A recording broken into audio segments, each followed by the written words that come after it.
This season, Zach Werenski tied a Blue Jackets record, and I think made people really aware of just how badly he was missed last season.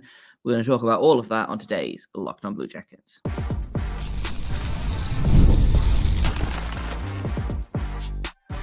You're Locked On Blue Jackets, your daily podcast on the Columbus Blue Jackets, part of the Locked On Podcast Network, your team every day. Hello, and welcome to Locked On Blue Jackets, part of the Locked On Podcast Network, your team every day. I am, as always, your host, Jay Foster, here to give you the good, the bad, and the ugly about your favorite team and mine, the Columbus Blue Jackets. Before we get started, I want to thank everyone for making this your first listen of the day every single day. Locked On Blue Jackets is free and available on all podcast platforms and over on YouTube. I also have to let you know that today's episode is brought to you by Monopoly Go. I have a competitive side, and it is a big fan of Monopoly Go, the mobile hit twist on classic Monopoly. So join your friends, download Monopoly Go now, free on the App Store or Google Play. I'm going to talk all about Zach Werenski today, who I know I talked a little bit on Friday's episode about how Johnny Gaudreau might be the MVP of this team, but I think I'm more secure in the MVP of this team this season being Zach Werenski, who, you know, we've talked about it all season long, missed basically all of last season. Like, he played, 13 games, 12 games, got injured mid-November, done. No Werenski for the rest of the year. This season, fully healthy for, give or take, for a given value of what fully healthy means in the NHL. He played 70 of 82 games, missed like a handful of games here and there for like little things. I don't think he missed all 12 at once. Like I said, tied a Blue Jackets record for most points by a defenseman, with 57, tying Seth Jones, who I believe did it in more games. So he had a higher points per game than Seth Jones. I'm just pulling up Seth Jones' career stats to be doubly sure. Seth Jones' career high, yeah, he did it in 78 games. 57 points in 78 games. Werenski did it in just 70. And I think that's pretty good, if you ask me. He was a difference maker this season. And I know if he was such a difference maker, then why were the Blue Jackets still so bad, Jay? Well, because he can't control everything. And his minutes on the ice basically outshot everyone else on the team by a significant margin. He was on the ice for 992 shots for this season. Second place was Johnny Gaudreau, who was on the ice for 908 shots for. He was on the ice for over 2,000 shot attempts for. And quite frankly, the fact that he was shooting at a career low shooting percentage for most of the season, I think literally up until, what was it? Was it February when they played the Sharks and he scored those 2 goals? That was his second or third goals of the season. Like, he was so snake bit for most of the season. He still finished on 11 goals. Like, if he had shot at his career high, or if he'd even shot at his career average, which prior to this season was about 8%, I want to say. If he'd shot 3% more, then he'd likely have 6 more goals. 17 goals on the season, 64 points. And I know you can't talk about that's hypotheticals. It didn't happen, but blah blah blah. But he was really, really good, considering he didn't score until basically February. To then get 10 goals in his last 30 games. He was scoring about a goal every 3 games. You can't really ask for much more if I'm being honest, would I've liked him to be a little bit better defensively? Sure. I pulled up hockeyviz.com's stats for Werenski, and he was a little bit worse defensively than he was offensively. But again, if you look at there's a bunch of charts on here that I'm not gonna link all of them to, but he made basically all of his teammates better when he was on the ice. Like some of the biggest examples, Damon Severson, who had expected goals against decrease to 34%. Or the difference between expected goals for and expected goals against was 34% for Severson when Werenski was on the ice. Same thing for Gaudreau. Voronkov, 21% above league average. Texier, 25% above league average. Like, he made basically, it's hard to tell when it gets like close to the middle, but like Gabranson, 18%. Marchenko is in double digits, like Chidakov 15%, Danforth 18%, Stillinger 24%. Like, he makes basically everyone around him better. And he was shooting at an unsustainably low level. So I am willing to give him the benefit of the doubt in terms of like, he was really, really good offensively this season. He just couldn't put the puck in the net. You know, it's a similar thing to Johnny Gaudreau of just creating so much offense and not much of it is really going anywhere. I'm just pulling up to see what his numbers look like compared to Gaudreau's in terms of offense creation.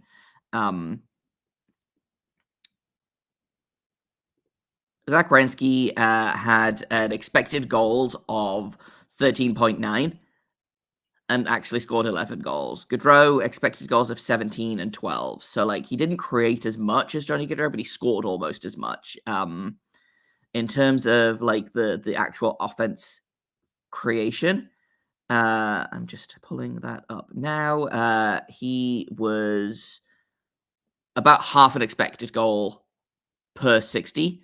And he was 2.9 goals above minus 2.9 goals above expected. So again, creating ton of offense, none of it really going anywhere. Shooting at almost a career low. Like the only season he's had a worse shooting percentage was the 21-22 season, where he still recorded 48 points, and which was a previous career high, I believe. Yeah. And was shooting at 5.1%. So like, there's something up there in terms of his offensive creation, and if they can get him to shoot, like I said, if they can get that shooting percentage up literally 3 to 5%, probably closer to 3 because 5% would be a career high. Like shooting at 10% is kind of his 10.7% is his career high. Like if they can get him up shooting at like 7 or 8%, the rate he shoots at, like that's an extra 4 to 6 goals a season, maybe more. And that's kind of how I feel about Werenski. I think it's good. I think he had a great season. I think I would arguably give him the MVP. We do have to talk about like some of the things that I didn't like so much about his game, though, and we'll do that in just a second here on Locked On Blue Jackets.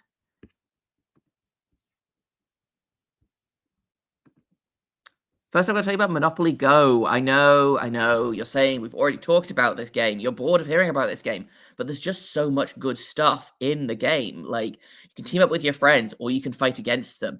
They've got tournaments where you can work together. They've got challenges where you compete against each other. They've got unique stickers. You can trade with your friends to complete albums for big prizes. I love a game where I get to complete things. I love to collect an album or like a group of things, and Monopoly Go is great for that.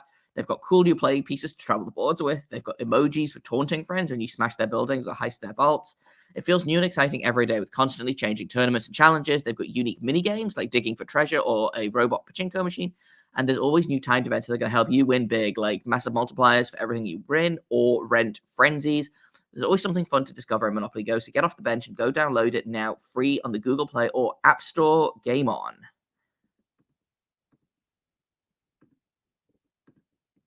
Welcome back to Locked On Blue Jackets. I'm going to turn the background that I made on because I realized halfway through that first segment, that it wasn't on. Thanks for making us your first listen of the day every single day. We're talking all about Zach Werenski. And a lot of, similar to Gaudreau, a lot of my criticisms for Werenski are things that are not really in his control. So, like, I think he was relied on too heavily. And I get it. When he's your best defenseman, you want that. But he played almost 24 and a half minutes on average every game. Like I feel like that's too much, you know. I don't know what the league lead was, but for my money, if you're playing one of your defensemen that much, it's because you don't trust your other defenseman. And I think that's what we saw was we saw guys that were not Zach Werenski get sit on the bench and play 12 minutes a night or 8 minutes a night, you know? And okay, so he was not top 10 in ice time. He was, where did he go? This season he averaged, where is it? 24-27. So that is, oh, hang on, this is playoffs. That's why I can't find him. Oops. He was 24-27, 15th in the league in ice time. About a minute and a half less than first place, which was John Carson, who played, who at the age of like 36 or however old he is, played almost 26 minutes a night. Again, they don't have other defensemen that they trust in this situation. And so I think, again, I feel like you play Zach Werenski 22 minutes a night. You don't play him, you know, he played up to 27 minutes some nights. Like, I just looked at his the last 5 games. The final game of the season that meant nothing and really should have been an example for the kids. He played over 27 minutes. Like, he played 26 minutes against Tampa Bay in the last week of the season. He played 27 minutes against Pittsburgh, both games that they faced them at the end of the season. Like, I think that 27-18 is the season. Oh no, he played 28-44 against Seattle in January. Like, playing almost 29 minutes a game he played 29 minutes against Toronto in December. Played 30 minutes against Boston in December. I believe that was the game where they were up 2-0 and then lost 3-2 because of Brad Marchand. But like, what are we doing here? You know? It's so frustrating. Think of how effective a Werenski could be if he wasn't playing 30 minutes a night. You know, if he played 22 minutes a night, let's say, think about how much more effective he would be, because he wouldn't have to conserve his energy to try and play a million minutes a night. And this has kind of been my argument for several years now, is that I think load management in defensemen is the thing that needs to start happening way better than it already does, because you shouldn't need to play your top defense pairing for it's seen as a good thing of, oh, look how many minutes my top defenseman plays, and like, what it actually means is that you don't trust your third pairing defenseman. And if you trusted your third pairing defenseman, like, for me, the spread should be, you know, 22 to 23 minutes for your top guys, 20 minutes for your middle pairing guys, and then 17 to 18 for your third pairing guys. Like, if you can't trust your third pairing defenseman to play more than about 16 minutes a night, why do you have them? Get other defensemen, you know? And it's been a topic of conversation all season. Is, you know, you look at Jake Bean, for example, who played basically no minutes some games. Like, he would get stapled to the bench under the least little bit of provocation. Looking at who played a ton of games. David Jiricek played 43 games and averaged 14:36 of ice time. Andrew Peak averaged 15:37. Jake Bean averaged 16:20. So like, better than I thought. But if you take like a minute away from Werenski and give it to Jake Bean, like, the world is not going to end. You know, if Jake Bean's averaging 17 minutes of ice time instead of 16 minutes of ice time, like, that feels like a good thing to me. And so, like, that's not Werenski's fault. But it is frustrating. And like, the other thing I think as well is give him a real defensive partner, and give him the defensive partner all season long, barring, like, you know, injuries or disaster or anything like that. Like, some of his best seasons, or most of his best seasons, were when he was playing with Seth Jones. Those two were stapled together, and it was great because consistency in line mates and chemistry is important. Who knew? You know, like some of his best hockey this season was when he was playing with Adam Boquist, who was he was a defense partner on and off, kind of consistently. He had 8 most common defensive pairings, and it looks like the leader is Damon Severson, and then Eric Branson in second, Adam Boquist in third. Like he played. I don't understand why it's like this. Give him a defensive partner and stick to it. Like there was a weird thing this season where it felt like as soon as something started working, it immediately was taken apart. So Werenski played more than 230 minutes with 3 different defensemen this season. So Werenski Branson, he played 230 minutes with.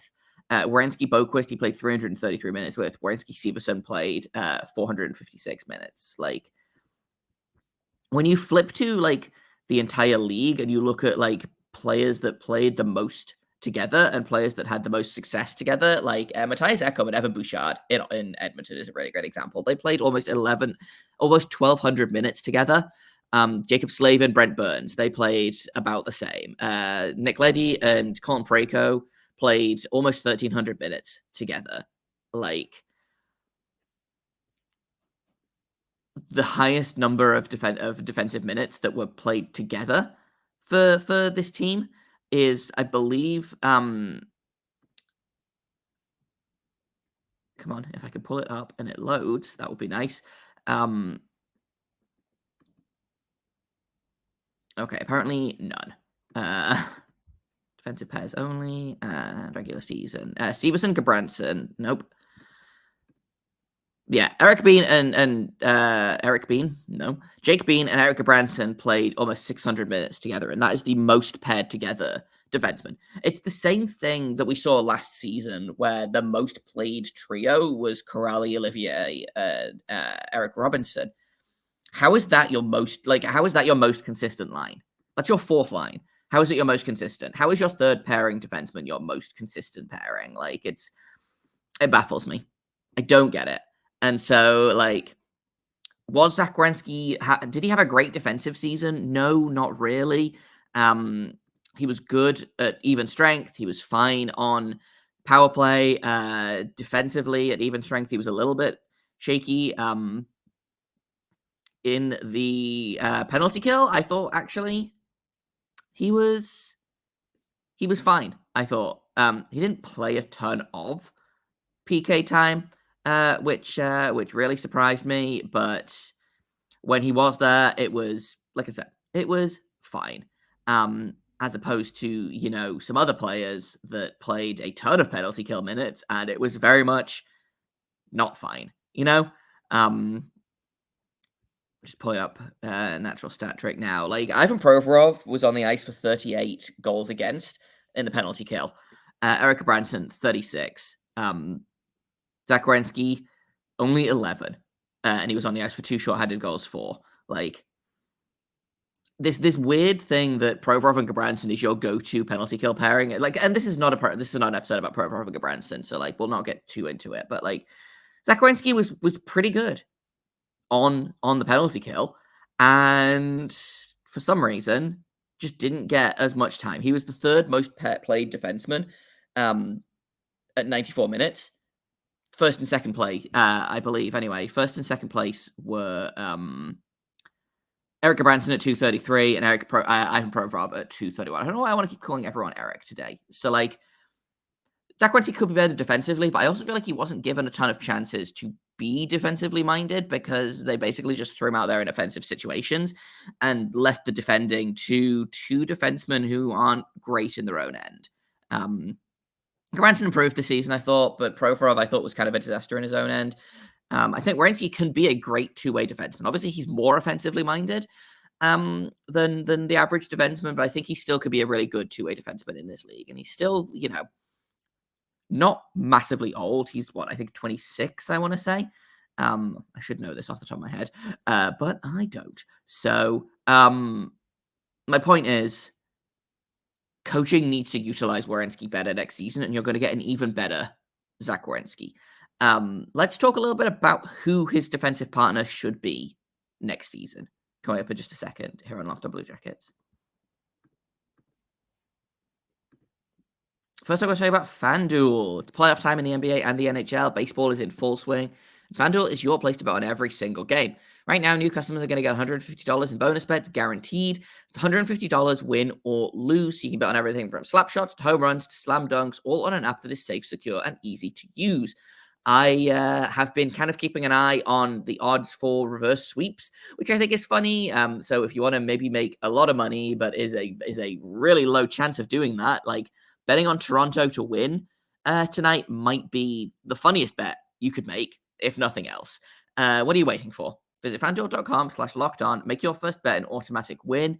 And even if you do bet on the Toronto Maple Leafs and lose, you still get $150. So it's not that bad. I would take the L to get the $150 in bonus bets, if I'm being brutally honest. And I can do that at FanDuel, America's #1 sportsbook. Once again, FanDuel.com/lockedon. They are the official sportsbook partner of the Locked On Podcast Network. Welcome back to Locked On Blue Jackets. We're talking about Zach Werenski. I'm going to give him a letter grade in a second here, but I want to look at who his defensive partner could be next season, and it's kind of tough to say just because obviously new GM coming in. What's going to happen to the defense? I wonder if is Jake Bean going to get re-signed? Is Adam Boquist getting traded at the deadline? Is Ivan Provorov going to be on the move? I know who I would put on that top defense pairing, and I've been saying it all season, but I think that Werenski and Jiricek is going to be a very good pairing when Jiricek has some things to work on. This is not me saying that he's a top pairing defenseman right this second, but I think that all of the things he needs to work on are things that he could work on while playing a ton of NHL minutes. And I think pairing him with a guy like Werenski means he has that veteran presence. He has, if he wants to go forward and be that offensive presence, Werenski can drop back. If he wants to be a little bit more defensively minded, Werenski can pick up the slack and be offensively minded. Jiricek's got that booming point shot, which we didn't see basically at all from the Blue Jackets this season. So, I just think that as two players with complementary skills, I think it makes sense. But that would require the coaching staff to give Jiricek more than 14 minutes a night, which, as we all know, is impossible. I wouldn't hate him playing with Severson again. I wouldn't hate him playing with Boquist again. I thought Boquist, of the guys he played with this season, I thought Boquist was the best of them. If he can, stay healthy. And apparently he's changing his number, so maybe he will stay healthy this season. Severson, I think that the Provorov-Severson pairing is probably the best thing for both of those guys, but I don't know if Ivan Provorov will be here next season. So, do you bump Damon Severson up to that top pairing and run Werenski-Severson and then, roll some top four? Denton Matejchuk could be in the conversation for next season. If they keep Jake Bean, he could be in the conversation next season. Nate Blankenberg could and possibly should be in the conversation next season. He got buried in the minors this season because there was just no room for him. I mean, that's its own thing. He is a Group 6 UFA, so he's not technically old enough to be a UFA, but he didn't accrue the minimum number of games by the time he turned 25 to be an RFA. So he's leaving team control. He's going to be a UFA. I'd like to think the team signs him. I think he's been really good in Cleveland this season. I wonder if maybe it depends on what kind of postseason he has for the Cleveland Monsters. So their series starts, I believe, tomorrow on Wednesday as you're listening to this. And that could be a difference maker for him. I think he could potentially play himself into a new contract. But I'd really like to see Nick Blankenberg getting a shot in the top 6 next season. He's another guy that people argue can't stay healthy. But I think there's potential there. I really do. And I think he, like Jiricek, has kind of earned And kind of like Jake Christensen as well. I think they've earned the chance to get like a good long look at the NHL level. Maybe not all at once, but we'll see. Like I said, let's see how the playoffs go for the Cleveland Monsters. If any of those guys have like a monster season, if you'll excuse the pun, with the Cleveland postseason push, then I could see, training camp could be interesting. I think the rookie camp, which is not going to be in Traverse City, it's going to be in Buffalo this season, so I can't call it the Traverse City tournament anymore. Their rookie tournament, I think, is going to be interesting. Obviously, you're going to add guys like Denton Matejchuk into that. You're going to potentially add a guy that the Blue Jackets take in the first round this season. I don't think it'll be a defenseman, but who knows? It's gonna be interesting. There's a lot of, but if I had to guess, I would say that Werenski's partner next season is either going to be Severson or Boquist, and that's fine. But don't rip them apart the second that they have a bad 12 seconds of ice time together, And it's tough with Boquist, obviously, because he was injured. He was in and out of the lineup. But, like, if you want to put Damon Severson on that top pairing and put him with Zach Werenski, like, keep him with Zach Werenski. Don't move things around just because you want to get another guy going or because they have a bad game together or, whatever. If they start, like, cratering in advanced stats and it's 3, 4, 5 games, then sure, explore other options. But I feel like there's such a willingness in this coaching staff to like tear things apart as soon as they stop working for 12 seconds instead of like letting them work through mistakes. And I think that's like a big thing of why things kind of got worse as the season went on. And this is not a Werenski specific thing. This is kind of as a whole thing, is that guys don't get a chance to work out their mistakes because as soon as they make a mistake, it gets torn apart and they either sit on the bench or they sit on another line or whatever. And so when they do go back to that first line, they haven't learned how to fix that mistake. And so it just continues to happen and it keeps rolling and it gets worse and worse. And, guys, holding on to your sticks too tight is kind of a weird cliche that I don't necessarily believe in all of the time. But if guys are scared of making mistakes, they won't do anything because they're scared of doing the wrong thing. Whereas a confident team and a well-coached team will make that risk, will make that dangerous play. And if it doesn't work, fine, they'll make up for it next shift. If they make the dangerous play and they make a mistake this season, they get benched for it unless your name is Ivan Provorov. So, I get the wariness, but guys need to be allowed to make mistakes. And I'm including Werenski in that because, even though I should have looked up how old he was. He's 26 years old. I thought so. 26 is not too old to make mistakes, and it's not too old to learn new things in this game. So that's kind of how I feel about that. In terms of grading Werenski, I am going to give him an A, maybe an A minus. I would have loved to see that shooting percentage rise up a little bit earlier than it did. I think, shooting at literally 0.9% all the way into February, I think is a problem. Again, if he'd been shooting at league average before that, then we could be having a conversation about a 20-goal season from Zach Werenski. And he would have smashed the points record by, literally 10, 15 points. Would love to see his shooting come up. Would love to see him be a little bit more defensively minded next season. Would love to see him play with a real and consistent defense partner next season. I know that's not really like anything he can do, but that's only giving him an A minus and not like a regular A. If you agree with that, if you disagree with that, sound off in the comments. At me on Twitter about it. This has been Locked on Blue Jackets. That's all I've got for today. Tomorrow, we're going to check in on some Blue Jackets around the league. We'll take a look at who's advancing to the second round, who's been having a good playoff push for another team. Gus Nyquist, come on down. This is your moment. So that's kind of what we're gonna take a look at tomorrow, and then we'll check in with the CHL playoffs as well. And we'll see who's doing what there and who could be potentially joining Cleveland shortly, based on what the series are looking like in the OHL and the WHL. But I've been Jay Foster. You can find me on Twitter at _Jacob Foster, JAKOBFORSTER. You can find the show at LO_Blue Jackets. If you have comments, questions, criticisms, you can email me at lockedonbluejackets@gmail.com. You can also find us on Instagram at LO_Blue Jackets. You can follow us on every podcast app of choice. You can find us over on YouTube. The push to 1,000 subscribers is on the way. I would love to hit that by opening night. If you haven't hit subscribe already, please feel free to do so. Maybe we'll give something away when we hit 800. Who knows? Thank you for listening again, for making us your first listener of the day. Until tomorrow, make sure you stay locked on.